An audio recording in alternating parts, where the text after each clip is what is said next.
El doctor Luis Ángel Sánchez Albarrán, presidente de la Academia de Derecho Penal y Amparo de la SOMEGEM, participa como comentarista académico.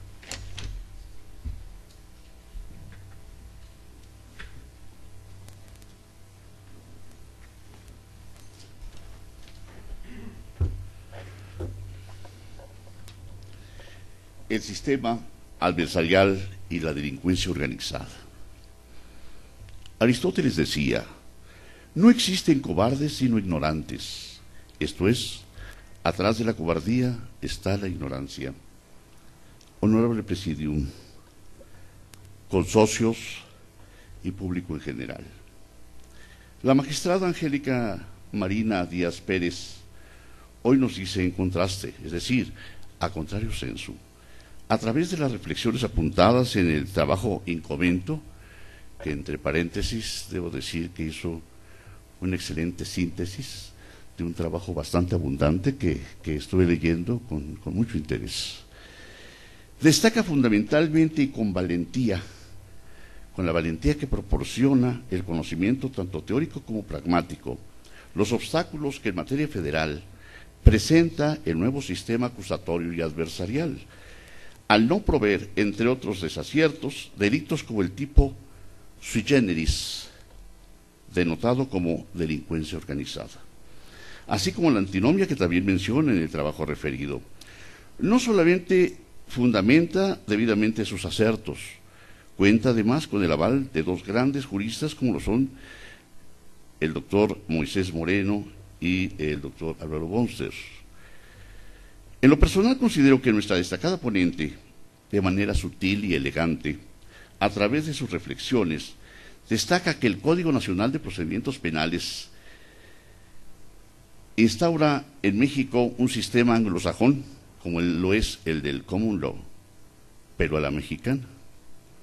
Creo que las afirmaciones vertidas por la magistrada ponen de relieve, una vez más, la poca fortuna de los legisladores, tanto formales como materiales, que participaron en la elaboración de esta ley, que se aparta de nuestra tradición romano-germánica y solamente copia una parte de aquel sistema, en el cual rigen dos principios cruciales que el Código Nacional de Procedimientos Penales desafortunadamente pasa por alto. Debo señalar que nosotros aquí en el Estado de México, en el Fuero Común, ya tenemos la experiencia desde el año 2009.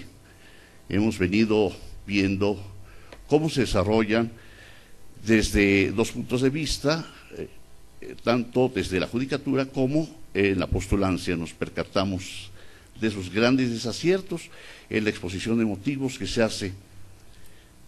Se decía que uno de los objetivos es despresurizar las cárceles. Si nos asomamos a las cárceles, nos vamos a dar cuenta que están sobresaturadas. Creo que ya se usa la cuerda, ¿no? ¿Ya saben lo que es la cuerda? Te amarran de los barrotes para que no te caigas en la noche, para que dormir. Entonces, esto es verdaderamente terrible.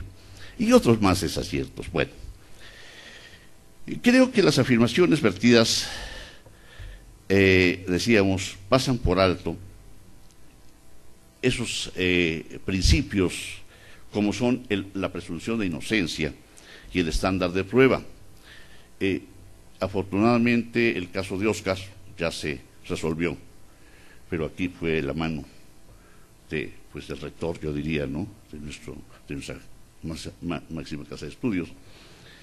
Pero yo quería ver hasta dónde llegaban, a ver si aplicaban realmente el principio de presunción de inocencia. Por lo único que había era una maleta que estaba a su nombre. Pues con eso es más que suficiente, ¿no? Aquí se utiliza otro tipo de estándar de prueba, diríamos, ¿no?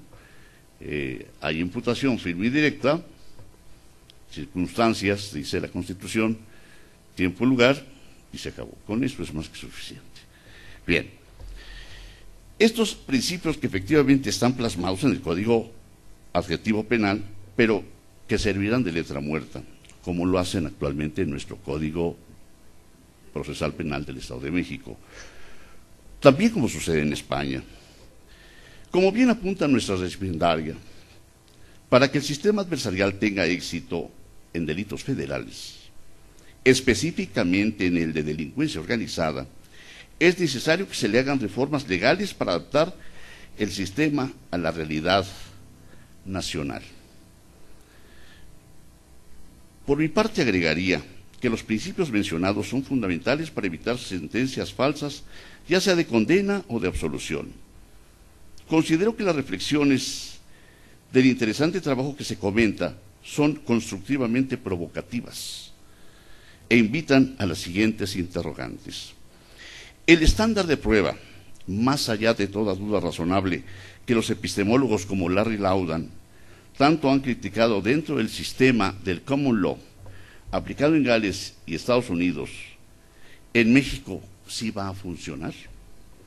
Debemos abandonar nuestra tradición romano-germánica, la que no tiene el menor interés en un estándar de prueba, al adoptar la tradición del common law. ¿Se quiere o se requiere de un solo estándar de prueba? Esto es solamente para la toma de decisión a efecto de dictar sentencias definitivas, o se requiere de sendos estándares de prueba para la toma de decisión en las diversas etapas procesales a efecto de que sirvan, en su caso, de filtro para suspender un proceso penal a fin de dar certeza jurídica a los gobernados, iniciando por la prístina etapa de investigación a cargo del Ministerio Público de la Federación. Y una más, deberá estructurarse el mismo estándar de prueba para los tipos penales cuyas hipótesis normativas describen las desviadas y dañosas conductas en general, o se deberá diseñar sendos estándares de prueba para delitos como el que aborda la magistrada, delincuencia organizada. Brevemente describiré estos ingredientes del sistema anglosajón mencionado. Más allá de toda duda razonable, que lo vamos a estrenar, como dice bien la magistrada, para el año que entra. Considero que el sistema procesal penal adoptado por México se asemeja al sistema norteamericano en cuanto a los ingredientes contenidos en él, tales como la carga de la prueba, que es la característica esencial del sistema acusatorio, presunción de inocencia y el beneficio de la duda. Sistema que a su vez viene a ser heredero de la tradición del common law. Efectivamente, en los Estados Unidos de Norteamérica, de manera oficial se aplica dentro del procedimiento penal como estándar de prueba, más allá de toda duda razonable.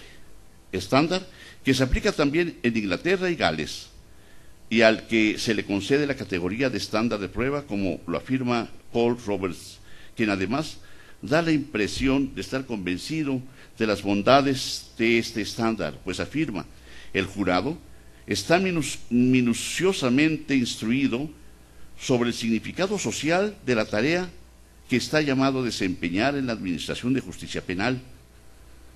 Esta afirmación más adelante se complementa con un elogio hacia más allá de toda duda razonable como un estándar jurídico normativo institucional.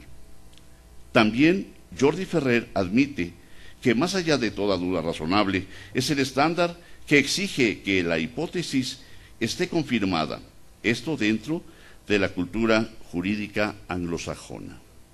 Estándar que desde otro punto de vista evidencia su ineficacia como tal, ya que permite la subjetividad del decisor y no un control intersubjetivo. Esto lo retoma Jordi Ferrer de Larry Laudan. Larry Laudan, más que jurista, es epistemólogo. Ahora expondré que la locución más allá de toda duda razonable, a pesar de ser considerada como un estándar de prueba, desde la perspectiva epistémica no lo es. La Corte Suprema de Virginia sobre la locución duda razonable desliza la siguiente expresión: es difícil, sino imposible, definir el término duda razonable de un modo que satisfaga a una mente aguda y metafísica, aferrada a detectar algún punto débil, sin importar cuán tenue sea, del que se pueda colgar una crítica. También John Newman, magistrado presidente de la Corte de Apelaciones del Segundo Circuito de los Estados Unidos, menciona: encuentro perturbador el hecho de que estemos usando una noción respecto de la cual creemos que se volverá menos clara mientras más intentemos explicarla. Ciertamente, si realizamos un enfoque semántico, podremos detectar que hay una ambigüedad en los términos duda razonable, afirmación que coincide con la opinión de Laudan en su obra Truth, Error and Epistemology Law. Al respecto, quien señala que tal expresión está abierta a tantas interpretaciones como jueces existan. Debe precisarse que en los Estados Unidos existen jurados y son quienes deciden si el acusado en un proceso penal es inocente o culpable.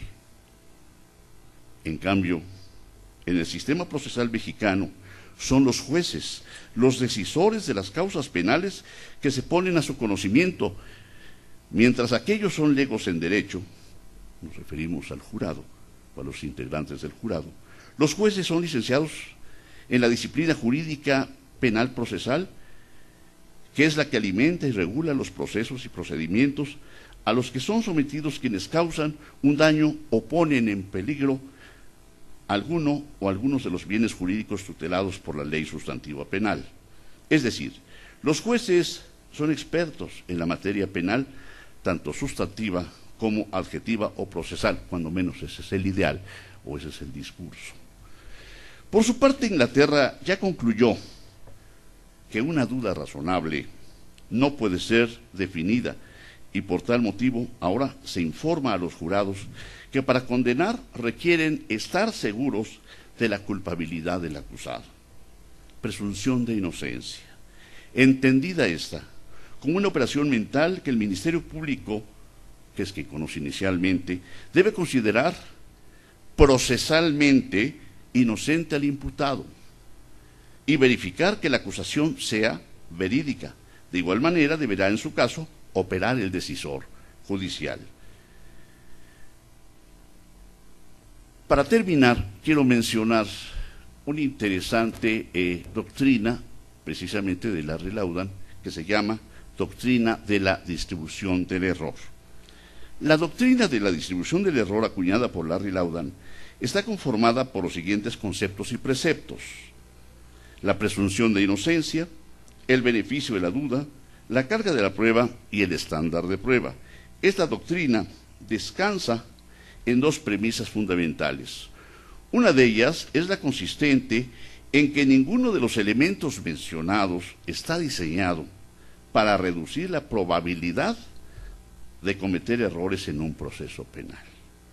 La otra establece que el efecto de estos elementos que conforman la doctrina de distribución del error consiste en distribuir los errores de un proceso penal de modo que garanticen que cuando se cometan produzcan absoluciones falsas. En México sucede todo lo contrario.